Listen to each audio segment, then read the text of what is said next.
नमस्कार, मैं सुष्मिता मिश्रा। आप देखना शुरू कर चुके हैं 4 PM यूपी हो या बिहार, इन दिनों सियासी गलियारों में एक ही नाम की चर्चा बना हुआ है और वो है सुहेलदेव भारतीय समाज पार्टी के प्रमुख और कैबिनेट मंत्री ओम प्रकाश राजभर का नाम।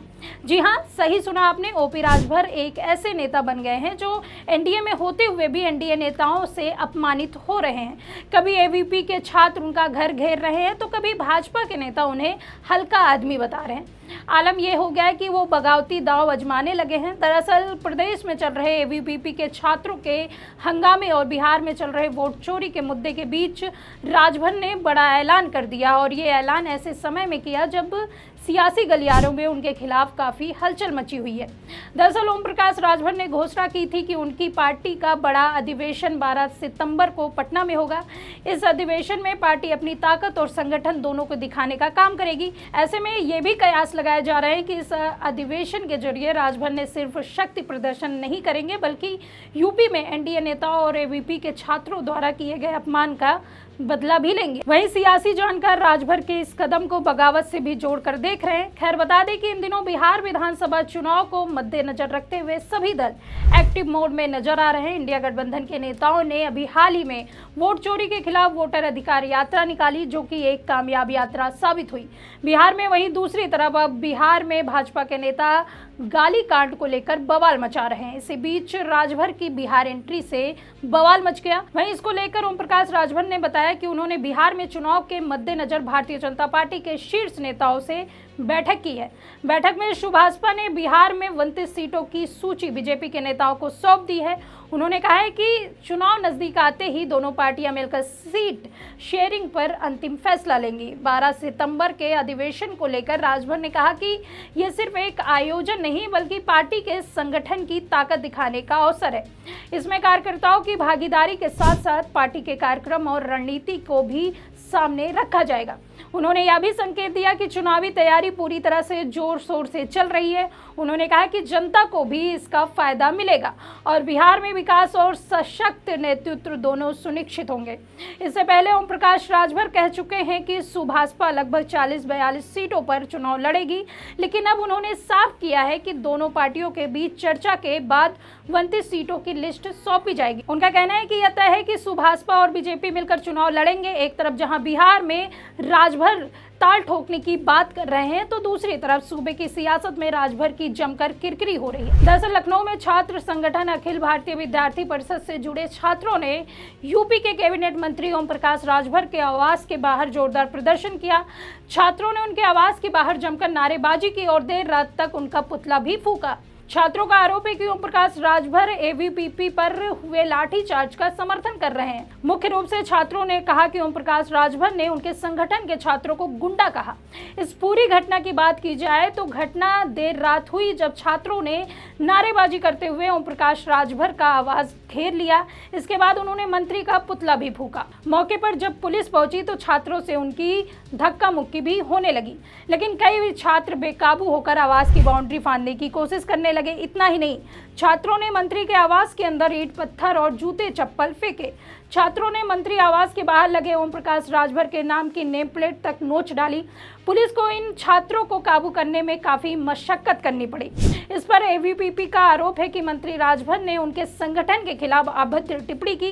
दरअसल बीते दिनों बाराबंकी के रामस्वरूप मेमोरियल यूनिवर्सिटी में विरोध प्रदर्शन कर रहे छात्रों, विशेषकर एवीपी कार्यकर्ताओं पर पुलिस ने लाठीचार्ज कर दिया। इस लाठीचार्ज में कई छात्र गंभीर रूप से जख्मी हुए थे। एक निजी चैनल को दिए इंटरव्यू में ओम प्रकाश राजभर ने इसे लाठीचार्ज को सही ठहराते हुए एबीवीपी के छात्रों को गुंडा कहकर संबोधित कर दिया। बस इसी वजह से एवीपी छात्रों ने उनका घर घेरा और जमकर तोड़फोड़ की। वहीं दूसरी तरफ सामने आई एक रिपोर्ट के मुताबिक लाठीचार्ज में घायल एवीपी कार्यकर्ताओं में से 2 अगस्त को यूपी के डिप्टी सीएम ब्रजेश पाठक ने केजीएमयू अस्पताल में मुलाकात की थी। अगले दिन केशव प्रसाद मौर्य भी घायलों से मिलने पहुंचे थे। छात्रों से मुलाकात के बाद केशव प्रसाद मौर्य ने यूपी पुलिस को चेतावनी देते हुए कहा कि बर्बरता पूर्वक लाठीचार्ज कर किसी का हाथ पैर तोड़ना कतई स्वीकार नहीं किया जा सकता। पुलिस की कार्रवाई बेहद बर्बर है। पुलिस की जिम्मेदारी शांति व्यवस्था बनाए रखने की है। डिप्टी सीएम ने कहा कि पुलिस ने छात्रों के साथ बहुत गलत किया। एबीवीपी बेहद सांस्कृतिक संगठन है और वह अपनी जिम्मेदारी समझता है। पुलिस को भी अपनी जिम्मेदारी समझनी चाहिए। संगठन के छात्र यूनिवर्सिटी में अपनी वैध मांगों को लेकर प्रशासन के सामने आए थे, पर उन पर इस तरह की कार्रवाई स्वीकार नहीं है। ऐसे में अब ये कहा जा रहा है कि जब डिप्टी सीएम एबीवीपी छात्रों से मिल चुके हैं, उसके बाद एबीवीपी कार्यकर्ताओं द्वारा राजभर के खिलाफ इस तरह का बर्ताव करना कितना ठीक है।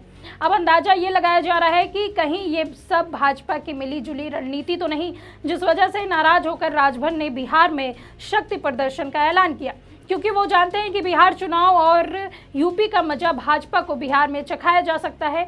राजभर भी जानते हैं कि उन्हें अपनी बात भाजपा हाईकमान से कैसे मनवानी है।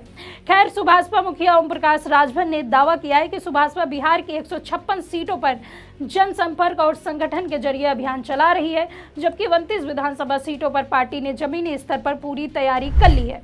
ओम प्रकाश राजभर ने कहा है कि बिहार चुनाव को लेकर हमारी पार्टी पूरी तरह से तैयार है। एनडीए गठबंधन की बैठक जल्द ही होने वाली है और हम मिलकर चुनाव लड़ेंगे। सूत्रों की माने तो सीटों की सूची सुभाषपा ने बीजेपी नेतृत्व को सौंप दी है और एनडीए गठबंधन की बैठक में इस पर औपचारिक निर्णय लिया जाएगा। लेकिन इस सबके बीच सवाल ये उठता है कि बिहार में आखिर राजभर की निगाहें किस पर टिकी हैं। तो आपको बता दें कि सुभाषपा का फोकस ओबीसी, अति पिछड़ों और वंचित वर्गों पर है। यही कारण है कि पार्टी ने जिन 28 जिलों में सीटें चिन्हित की हैं, सामाजिक दृष्टि से पिछड़ा और राजभर समुदाय की उपस्थिति वाले इलाके हैं। सुभाषपा ने जिन जिलों में अपने संगठन को मजबूत किया है, इनमें गया, जहानाबाद, नवादा, कटिहार, बक्सर, औरंगाबाद, नालंदा, पूर्वी पश्चिम चंपारण और बेतिया प्रमुख है। ये इलाके सामाजिक दृष्टि से बेहद संवेदनशील माने जाते हैं, जहां पिछड़े वर्गों की जनसंख्या निर्णायक भूमिका निभा सकती है। हालांकि आपको बता दें कि बीते दिनों दिल्ली में गृह मंत्री अमित शाह ने सुभाषपा मुखिया और कैबिनेट मंत्री ओम प्रकाश राजभर से मुलाकात की। इसे राजनीतिक दावे से भी जोड़ा जा रहा है। इस मुलाकात के दौरान बिहार चुनाव को लेकर सुभाषपा की भागीदारी और सीटों की मांग पर बातचीत हुई थी। इसके बाद राजभर ने सार्वजनिक तौर पर एनडीए के साथ गठबंधन और 29 सीटों की मांग का ऐलान किया। अब सवाल ये उठता है, क्या राजभर की एंट्री से भाजपा की राजनीति समीकरण सिर्फ बिहार में ही बिगड़ता है? तो जवाब में नहीं है। सियासी जानकारों का कहना है कि सुभाषपा की बिहार में एंट्री केवल एक राज्य की रणनीति नहीं, बल्कि इसका असर 2027 में यूपी विधानसभा चुनाव और 2029 के लोकसभा चुनाव तक पहुंचेगी। अगर राजभर बिहार में सफल प्रदर्शन करते हैं तो वह यूपी में भी भाजपा के 60 सीटों को लेकर नए सौदेबाजी की स्थिति में होंगे। सुभाषपा की चुनावी सक्रियता में अगर भाजपा से उसकी बात बन गई तो उन विपक्षी दलों के लिए भी चुनौती बन सकती है, जो पिछड़े जातियों को एकजुट करने की कोशिश में लगे हैं। और अगर भाजपा ने राजभर की बात मानने से इनकार कर दिया तो सुभाषपा यूपी बिहार में भाजपा के लिए बड़ी मुसीबत खड़ी कर सकते हैं। फिलहाल अभी की बात की जाए तो प्रदेश में राजभर के साथ हुए बर्ताव को लेकर नाराजगी जाहिर होती नजर आ रही है। अब देखना यह होगा कि कौन किसके लिए कितनी बड़ी मुसीबत बनता है। फिलहाल के लिए इस खबर में इतना ही। तब तक के लिए देखते रहिए 4 PM यूपी। मैं सुष्मिता, नमस्कार।